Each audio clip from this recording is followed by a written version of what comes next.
अभी मैं चैनल के कमेंट्स चेक कर रही थी एंड समवन आस्क्ड मी कि दीदी अपनी लाइफ की लर्निंग्स बताओ, आपकी 2020 में क्या आपकी लर्निंग्स रही इस साल। तो सबसे पहली लर्निंग ना मेरी लाइफ की ये रही है, मार्च में मैंने जॉब छोड़ी थी without any offer in hand और कुछ नहीं पता था आगे क्या करूँगी। पर एक विश्वास पे जॉब छोड़ी थी कि एक बार करके देखते हैं क्या होता है, कुछ नहीं हुआ तो वापस जॉब में चली जाऊँगी। इससे ना सबसे बड़ी लर्निंग मुझे मिली कि हमेशा ना रास्ते नहीं पता नहीं होते हैं। आपको कुछ भी रास्ता नहीं पता ना तो ऐसे हार मान के रुक के बैठना नहीं है, चलते जाना है। एक कदम रखते हो, दूसरा कदम रखते हो, कोई नीचे सीढ़ी से ऊपर सीढ़ी तक एक एक कदम चढ़ के चलता है ना। चलना शुरू करोगे ना अपने आप रास्ते बन जाएंगे। और दूसरी चीज़, डेस्परेट नहीं होना है कि कब होगा यार, कब होगा, सबका हो रहा है मेरा क्यों नहीं हो रहा है। मैंने सोचा कि भगवान में विश्वास करते हैं, हमारे साथ तो सब कुछ बहुत बढ़िया होगा। कुछ नहीं पता क्या होगा, पर सब कुछ बहुत बढ़िया होगा। बस ये विश्वास रखो। और जब आप भगवान में विश्वास दिखाते हो ना, मैंने पर्सनली फील करा है, जब आप भगवान में विश्वास दिखाते हो तो भगवान को लगता है यार ये कितना प्यारा बच्चा है, मुझ पर विश्वास करे, इसका तो अच्छा मुझे ज़रूर करना है। So things started to happen. लोग आते गए, 3 जोश टॉक हुई फिर साल में, अपने आप चीज़ें आती गई फिर मेरे पास।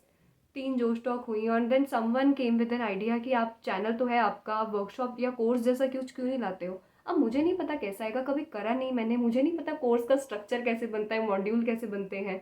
But I just gave it a try. वो प्रोसेस के साथ साथ चीज़ें अनफोल्ड होती गई।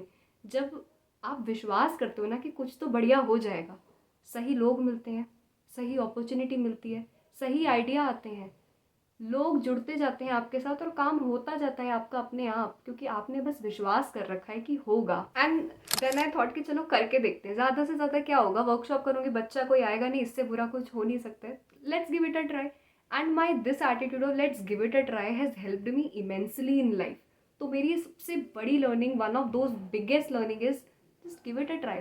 मैं इससे ज़्यादा से ज़्यादा क्या हो जाए, कोई बच्चा आएगा नहीं ना, उससे बुरा क्या ही हो सकता है। बस अनाउंस कर दी वर्कशॉप, पहली वर्कशॉप अनाउंस करी, कोई एड्स रन नहीं करी, कुछ प्रोफेशनल, मतलब मुझे कुछ आइडिया भी नहीं है, बस चीज़ें प्लान करके थोड़ा सा जितनी भी मेरी समझ है उसके हिसाब से चीज़ें प्लान करी, वर्ड शेयर करा। 280 लोग आ गए पहली वर्कशॉप में। उसके बाद इतना अच्छा उसका फीडबैक आया, रिस्पॉन्स आया कि 250 लोगों ने, फिर 250 लोग फिर आए। सितंबर नेक्स्ट मंथ थी, अगस्त में पहली वर्कशॉप हुई, सितंबर में इमीडिएटली 15-20 दिन में हमने दूसरी लॉन्च कर दी, उसमें 250 बच्चे आ गए। और अभी दिसंबर में लास्ट करी है तीसरी वर्कशॉप। चीज़ें हो गई अपने आप। एक विश्वास के साथ चीज़ें करते हैं तो हो जाती है। उसके बाद चीज़ एक और लर्निंग की, लेस इज़ मोर। लाइफ में कम लोग पर क्वालिटी के लोग, भले ही कम अपॉर्चुनिटीज़ हो पर क्वालिटी की अपॉर्चुनिटीज़ हो। सो आई ऑलवेज फॉलो दिस कि हमेशा बहुत सारी चीज़ों के पीछे नहीं भागना है। एक माइंड में थोड़ा कंटेंटमेंट रखनी है कि हो जाएगा यार, कम चीज़ें भी हैं पर क्वालिटी की चीज़ें होनी चाहिए, एक सेटिस्फेक्शन मन में होना चाहिए उसके लिए। And then next thing is there will always be a bigger fish in the market. आप कंपैरिजन का ना कोई अंत नहीं है। अगर आपको लगे कि मैं शायद 10 लाख कमा के खुश हो जाऊँ, कोई 50 लाख कमा रहा होगा, आप 50 लाख सोचो तो कोई 1 करोड़, 1 करोड़ पे आपको 10 करोड़ वाले दिखेंगे। तो मैं शुरू शुरू में जब सब्सक्राइबर्स बढ़ रहे थे ना, मैं बहुत कंपेयर करती थी दूसरों से कि मेरे इतने, किसी और के कितने हैं। पर वो कॉन्टिन्यूस उससे अनहैप्पीनेस होती जा रही थी।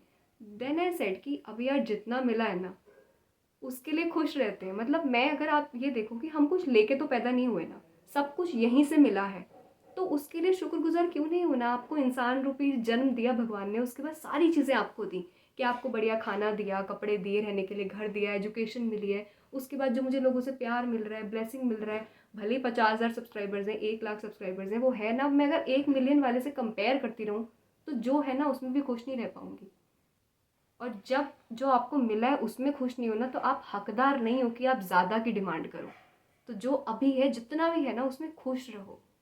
और लास्ट चीज़, आपको खुश रखने की जिम्मेदारी सिर्फ और सिर्फ और सिर्फ और सिर्फ आपकी है। ना किसी डिग्री की, ना किसी जॉब की, ना किसी इंसान की, ना आपकी फैमिली की। अगर आप खुद में खुश हो ना, बाहर से ऐसे लोग मिलेंगे जो आपको और खुशी में आपकी कंट्रीब्यूट करेंगे। पर अगर आप ही खुश नहीं हो ना, कोई कितनी भी कोशिश कर ले, अपना सारा प्यार आप पे लुटा दे, आप कभी खुश नहीं रह पाओगे। तो आपको खुश करने की जिम्मेदारी किसकी है? आपकी है। तो इसलिए बढ़िया सा म्यूज़िक लगाएं, बढ़िया डांस करें, खुश रहें। अगर आप ज़िंदगी में खुश हैं ना, चीज़ें बहुत अच्छी अच्छी मिलेंगी यार। Every day affirm my life is a series of beautiful events. I always से this, I live in a friendly universe, my life is a series of beautiful events. मेरी ज़िंदगी कितनी अच्छी है, मुझे लाइफ में कितने अच्छे लोग मिले हैं। Thank you, thank you, thank you so much universe, मुझे इतना कुछ मिला है। I always say these things, they just make me so happy. And as a result I keep on getting more things in life. So be humble, be appreciative, be grateful for all the things you got in your life. चीज़ें बढ़िया होती जाएंगी यार. So key takeaway from this video is less is more. भगवान में विश्वास करें, खुद में विश्वास करें. अगर आप भगवान को नहीं मानते तो कुछ तो है ना आपसे ऊपर, कुछ तो है जो जो सब कुछ चला रहा है. आपकी सांसें चल रही हैं तो there must be something behind that. उस पर विश्वास करें, कायनात पे विश्वास करें, नेचर जिसमें भी आप मानते हैं तो आपसे ऊपर कुछ है. तो लाइफ की सारी चीज़ें कंट्रोल खुद ही कंट्रोल करने की कोशिश ना करें. मौका दें, allow life to happen, allow life to unfold. और जब आपसे ऊपर कुछ चीज़ें अनफोल्ड करता है ना, तो आप अपने छोटे इंसानी दिमाग से सोच भी नहीं सकते कि वो कितनी खूबसूरत हो सकती हैं. स्टे हैप्पी ऑलवेज, स्टे खुश.